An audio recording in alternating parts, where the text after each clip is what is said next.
All right, up next on the bench is a Marantz 22, Model 22. So this is the first time I've worked on one of these. I actually bought this off of eBay. There's a seller, a local guy that I've met a couple of times. I'll flash up his store info. But I bought this from him. I'd met him on a couple of occasions before. Had a couple of conversations. Was watching his store, and this one popped up, and it has an issue that I found to be pretty interesting.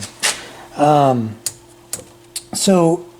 I think this could be a common problem with these, and maybe I don't want to share this because you can get these at a pretty decent price if they're not working, right? So the description was works on FM only getting sound out of FM. So I'm going to turn this on. Not sure where my volume is. And I've got some speakers over here, some JBLs I'm working on. So let's turn this up. There's a little bit, let me see if you can hear this. There's a little bit of static noise. So we've got some transistors that are going in here, I think. But let's turn this up. So you can hear FM, right? FM's coming in, kind of distorted, right? But I'm getting sound. Let me put it back to something that's not going to give me a copyright strike. All right, so now if I turn it to auxiliary and I play something from my phone. Right now I'm playing Mott the Hoople, and it's on auxiliary, and I turn it up. Nothing. No sound. So before I bought this, knowing this was the problem, I went out and looked up pulled down the service manual, looked it up. I was looking for a block diagram because, you know, something like this, you would say, okay, what is the signal path for anything other than FM? Didn't see anything. There's no block diagram in the service manual, so I thought maybe the 26 or the 28 may have a similar topology. Didn't see anything there. The 18 and 19, those are different beasts. 27 would probably be similar as well, right? So then, as any tech would do, I just started pressing buttons, and then I noticed this antenna tuning lamp. But then I thought, well, this kind of looks like a button. So I pressed the button, or depressed the button, and now I have sound. So if you come across one of these, and you know it's a FM only working, no other input is working, check the status of this button right here. Now the interesting thing about that, and I'm going to flash up the excerpt from the service manual, is I think that's by design. I'm not positive, right? I'm not the Marantz 22 expert, but as I read this excerpt from the service manual, it almost reads like if that button is pushed in, or you have to release the button to hear sound. That button's only pushed in when you're aligning or tuning the FM antenna, and it's kind of a goofy procedure, as you can see here. So again, I don't know if that's by design. And just a quick kind of a sidebar here. You know, I fart around with guitar. I play guitar a little bit, and I used to really enjoy, and I still enjoy, watching Rosa Stringworks guitar repair videos. He'll take an old guitar, it's cracked, it's busted, and he'll fix it up. And one of the things that he always talks about is he gets questions from people that want to know like the provenance or the history of a particular model guitar. And he's always like, I don't know any of that. I don't know about any of that stuff.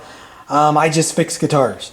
So the history on the Marantz 22 or any behind the scenes on exactly what that button does is not of interest to me at all. At this point in time in the service manual, I can't tell if this is by design or not, the way this is behaving. I'll look for more information on it to see if that's what it's supposed to be doing. But I think when I depress that button, or when I take that button and turn that function off, I think I'm supposed to get sound. So anyway, I did throw this on the scope. I'm getting about 46 watts per channel before clipping, which is pretty common on these. These are rated for 40 RMS. So from what I have seen, it's very common for these to be, you know, in the 45, 50 watts per channel range. It sounds pretty good, but I will say the low end is kind of lacking on this. So I'm not sure if that's just how this receiver is or not. You can see the lamps are out, so I'm going to be replacing those. And then I don't know what I'm going to do with this one yet. I will turn it off for now. I'm probably going to start with lamps. As you can see, this is very clean, a very clean unit. Very few little scratches or dings, you know, a couple here and there. One kind of big one on the back, but that's just the heat sink. These did come in a wooden case though, and I did find out that although this kind of sort of fits in a WC22 Marantz case, the case that actually was sold to put these in is a WC3 or a WC4. Now I found that on Audio Karma. I assume that is true, but I cannot verify that. So anyway, I'll do lamps first, and then I'll probably, you know, I think I'm probably just going to do kind of a partial recap on this. Start with power supply, and then I plan on doing the coupling caps and the filter caps on this, and then any problematic transistors and caps in the preamp and amp section and phono section. Probably won't touch the FM section, but any tone control boards, if this has one, I'll do that as well. So I really don't know much about this, and I won't until I jump in there and start looking at the schematic. So let me move this, enough rambling. This is kind of the intro. I'll follow up in the next segment with sorting out the lamps. Let's see what these lamps are about, and let's see if I have some that'll actually fit in here. All right, I said coupling caps. This is a direct coupled receiver. This does not have coupling caps, and I knew that. I don't know why I said coupling caps. I was looking at something, probably the reason why I brought it up is I was looking at something about a 2230 this morning, and those are cap coupled. So just kind of a general look at everything. I don't really see anything super concerning. Man, those caps are ugly. Those caps are ugly. That's my computer making some funky noise over there. Yeah, kind of. It really reminds me of the 26. I've gone and fixed several 26s and 28s. These are some axial capacitors. Yeah, not too bad. So that's kind of cool. So let's look at these lamps. I believe, man, this thing is so nice. And if I understand correctly, again, I know I'm giving some history on this, and I don't know if my history is correct, but I believe this was designed, at least manufactured, I think by, was it Standard? Standard Electronics in Japan? Something like that. I'll correct it in the video if I got that wrong. So this is when Marantz started to offshore, at least what we know is offshore their production. I think these are just, I think these are just bayonet. Man, that thing is stuck in there. The computer's kind of loud, huh? I mean, it looks like it's just a bayonet lamp.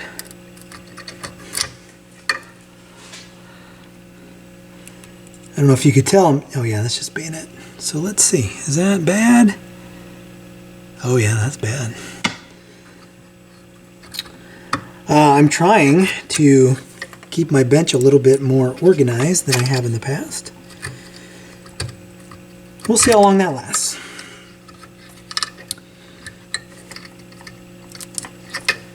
Alright, and this one is pretty stubborn. Problem is I don't want to break the glass because then it'll be stuck in there.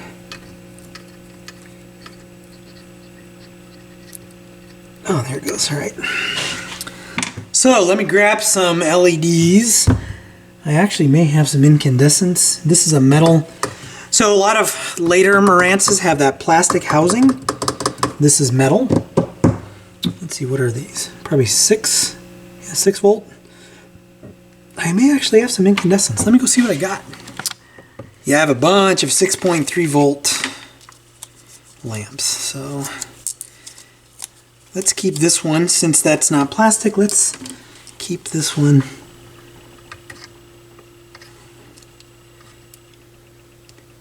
As original as possible.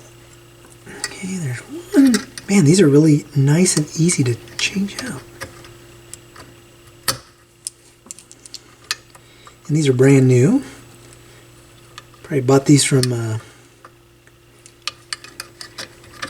D. Wojo on Audio Karma. He's like the lamp guy. If you need to figure out what your device needs, he is the one you want to go to. And you know, I did my 2230 series, and I had those blue LEDs in there, and I can't stand them. I'm going to yank those out and put I'll probably put incandescents back in there to get the original kind of warm glow on that. Because I had it in the rotation a couple weeks ago, and I was looking at it, and I was like, man, that's just... I know a lot of people like the bright blue, but I just am not down with it. Alright. Now one thing, I do have this hooked up to an antenna, so I am not sure what other lamps this has. It looks like there is a stereo beacon, and I'm gonna bet that that is out. But yeah, that was it for the lamps. That was easy. This will be a really short segment, hopefully. So let me move the camera. Let's fire it up and see how it looks. I apologize for the shaky cam. My tripod is in my basement. I've been shooting some gear review videos. Hopefully you've had a chance to watch a couple of them. You're probably not seeing this until late summer, but I'm filming it in February because I've got so much content queued up in terms of repairs. But I started doing a second release date every week with like gear reviews and conversations about different types of gear and my opinions on things, and on gear things, not just in general, because that would be really boring. You don't need anyone else's opinion on you know, life in general. You get too much of that as it is. So let's see what happens. Let's fire this up. Ah, look at that. There's a little bit, sorry. I need to make sure, I don't know if this has, I assume it has vellum back behind it. And I don't know if this comes through, but that left side's a little bit weaker. I don't know if that lamp is actually lighting up, so I may have to double check that. But let's see if we can tune in a station. Oh, let me put on FM first. So there's FM. Oh yeah, stereo light's coming on. Yep, it's coming on. Pretty faint, but it's coming on.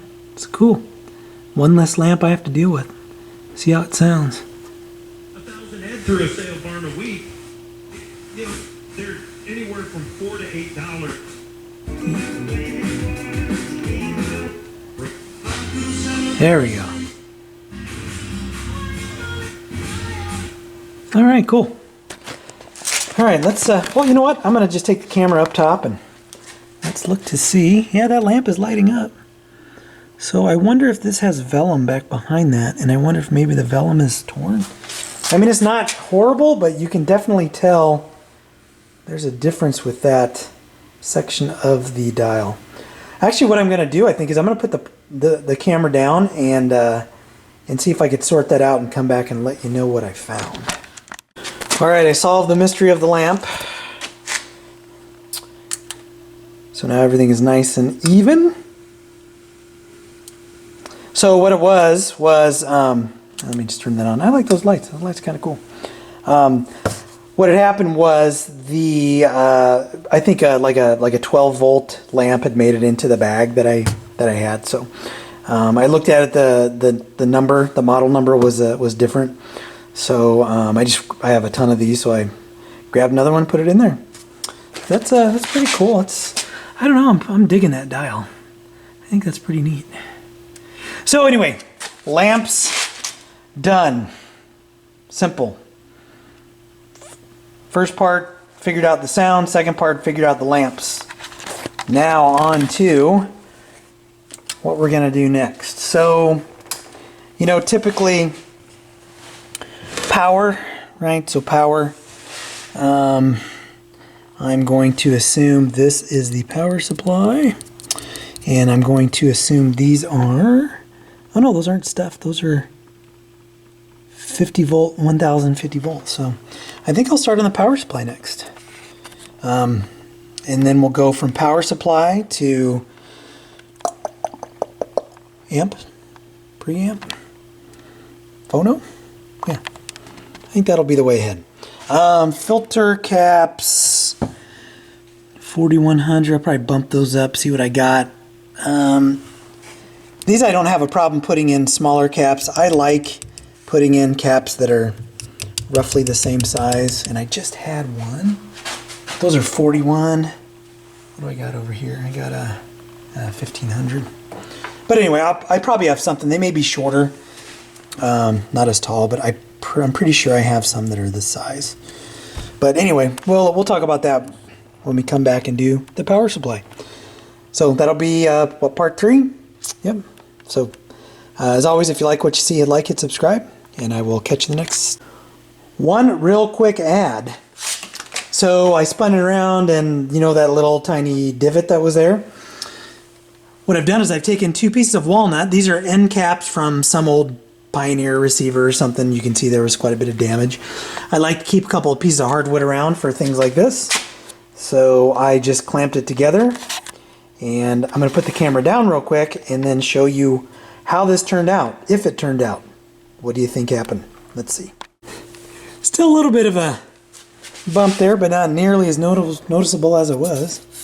I mean, the light's catching it just right there, but yeah, I'll probably work on straightening that out a little bit more.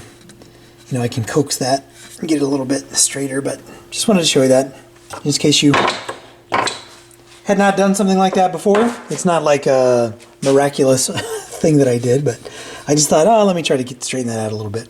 There's another corner that's like that right there. I'll work on that a little bit too, but I'll kind of show you what I did with that. If I address that, I probably will. Maybe I'll just leave it.